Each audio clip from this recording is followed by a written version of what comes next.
What's up, everyone? Welcome to another episode of Did I Like It? This is going to be for Beyond Good and Evil. I played Beyond Good and Evil HD on PS3, which a lot of people said is like the worst way to play it, but I didn't really have any problems.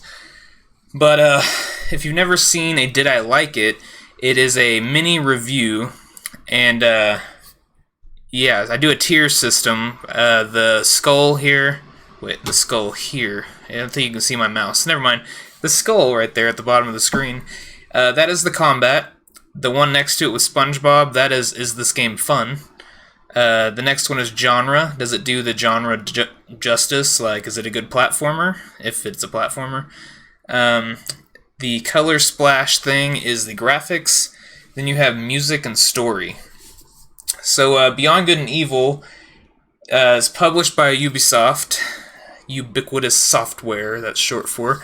November 11th, 2003 was the initial release date on PS2, so this is kind of an older game, and that does show. It does have some jank, just gonna say. The gameplay you're watching right now is the HD version. It is cleaned up a bit, so it wasn't too bad to look at or anything. This game got a lot of Zelda comparisons, so I had never seen any gameplay or anything before playing this.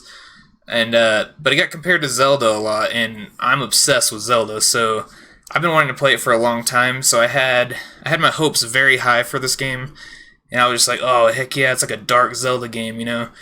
And so then I played it, and while as you see on the gameplay, there are hearts up there. That's your life, just like Zelda, and you find little containers to improve those by doing side quests or completing main missions and stuff like that. So that's pretty Zelda-like. The other Zelda-like thing is, in most Zelda games, not Breath of the Wild, you go into a dungeon, get a new item, and then that item allows you to, well, you use the item to complete the dungeon for one, but then it also allows you to progress in the story. You might need a hook shot or like some boots, well, with Beyond Good and Evil, you need ship parts. You need to upgrade your ship so that you can traverse further into the game and get to new areas. So, with all that set aside, the first one here is combat. Combat wasn't terrible, but it was very, very, very simple. You basically just swing your pole around, as you see on the gameplay here, the pole on her back. You swing that around, it kind of auto locks on who you're gonna hit, and you can shoot with it. That is basically the combat right there, which isn't bad to me. Like, I don't really care, but it's not super special, like it doesn't make this game stand out in any way. So I'm gonna give combat a C. It's just an average combat. Is this game fun? I did have a lot of fun with this game. While the cover art in the game itself looks pretty dark, this game is kind of funny, and it doesn't take itself too seriously. I mean, one of your sidekicks is like a big talking pig, and he has like a hick accent and stuff, so there is some humor in the game. The things I don't like about this game that make it less fun to me is what you're watching right now: stealth. I hate doing stealth missions, and there's so much stealth in this game. Not to mention, as you can kind of see here, the camera fights with you the entire time you're doing stealth. You'll be trying to look around a corner, or like the camera gets stuck on walls, and you'll just get to where you can't see anything. It's just, the camera is horrible. It's one of the worst cameras I have experienced in a game, and I'm not exaggerating.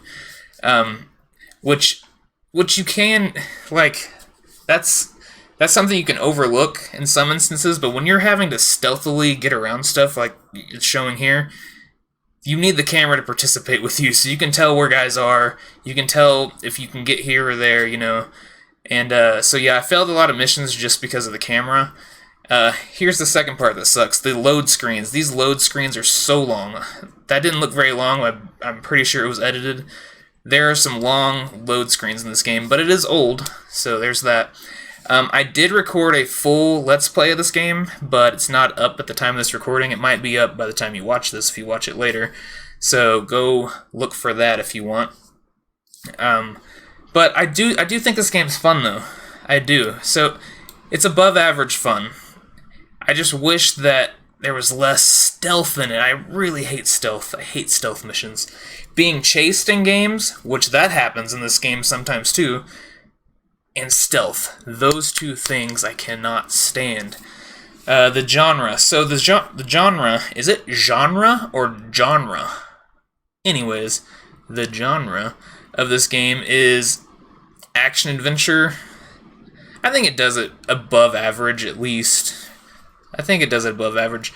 There are Zelda games that are A's, and there's Zelda games that are S's to me. And, you know, Assassin's Creed, stuff like that. So, I'm gonna put it at a B.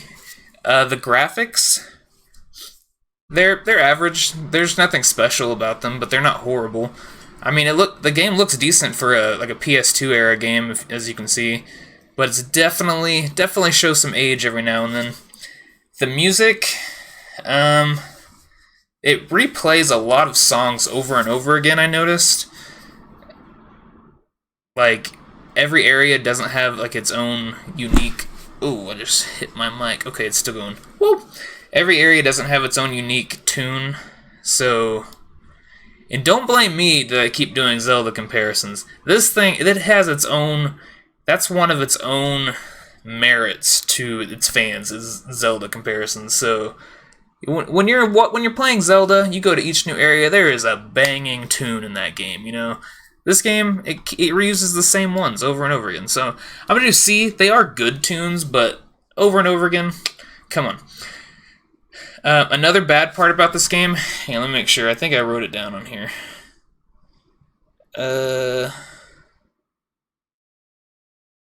No. Okay, never mind.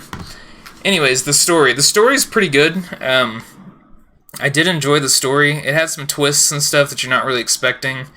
And it did set itself up pretty well for a sequel. So I will give the story a B at least. As you can see, this game's pretty average to me in some areas and a little above average in some areas. Not bad, but not like fantastic. That's about where I'm putting it. I don't like to do... I know I have been doing number scores on a lot of these, but I really don't want to. It's supposed to be just did I like it. That's the name of the video. But yes, I did like Beyond Good and Evil. I do recommend it. The HD version is fine. I had no problems with it, so don't let that deter you if you're looking around for the best place to play this. So yeah, I did enjoy this. Take it with a grain of salt if you hear somebody compare it to Zelda, because it's not super Zelda-like. It just has some Zelda-ish elements to it. But, very likable cast of characters. I really like her sidekick, uncle, forgot his name, the pig. He's funny. Yeah, so that is Did I Like It for Beyond Good and Evil, and yes, I did. If you enjoy this series, be sure to like, comment, and subscribe, and I will see you guys on the next one.